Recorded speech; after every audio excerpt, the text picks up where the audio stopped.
میں عمران بشیر صاحب بس کہہ رہے ہیں کہ کسی کو معاف کرنے کا بالکل دل نہ ہو. وہ میرا خیال ہے آپ نے معافی کے حوالے سے بات کی نا, اصلی سوال بالکل دل نہ ہو, لیکن اب منہ پہ ہم کہہ دیں کہ ہاں معاف کر دیا تو کیسا ہے یہ عمل. یعنی وہ کہہ رہا ہے میں دل نہیں چاہ رہا, لیکن چلو at least I am being kind to him, کہ میں اس کو منہ پہ نہیں کہہ رہا کہ معاف نہیں, میں چلو ٹھیک ہے معاف, دل سے نہیں کیا معاف. تو یہ کم سے کم اس سے بہتر ہے کہ ہم منہ پر کہیں کہ میں بالکل نہیں کیا معاف, میں جواب دوں گا. جی پہلی بات جو تلاوت کی جا رہی ہے اس میں چھوٹی سی ایک بات عرض کرنا چاہوں گا. ایک دفعہ میں اپنے استاد محترم کے پاس گیا اور جا کے کہا کہ قرآن پاک کی تلاوت کا وقت نہیں مل رہا, جیسے آپ نے کہا نا بعض مصروفیت ہوتی ہے. تو انہوں نے بڑا عجیب جملہ فرمایا جو میں ابھی بھی یاد کر کے تو میری کیفیت عجیب ہو جاتی ہے. فرمانے لگے کہ یہ جملہ مت کہو کہ وقت نہیں مل رہا, یوں کہو کہ کوئی گناہ ہوا جس کی نحوست سے توفیق نہیں مل رہی.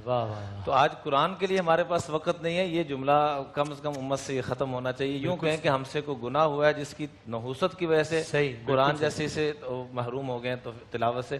دوسری بات جو آپ نے فرمائی کہ دل سے معاف نہیں کر رہا, اوپر جاؤ معاف کیا, تو یہ بھی اس کی مہربانی ہے کہ یہ بھی نہ کہتا تو کیا کر سکتے تھے. اور یہ آج ظاہری طور پہ کہہ رہا ہے, اللہ کی ذات سے امید ہے اللہ اس کو اندر سے بھی معاف کرنے کی توفیق دے گا. اور جب ان فضائل کو سامنے رکھیں گے, جیسا کہ حدیث میں آتا ہے کہ میرے بندے تو میرے بندے بندی کو معاف کر دے جب تو یہ غصہ آئے, میری عزت کی قسم جب تیری ہلاکت کا وقت ہوگا میں تجھے معاف کر دوں گا. واہ واہ واہ.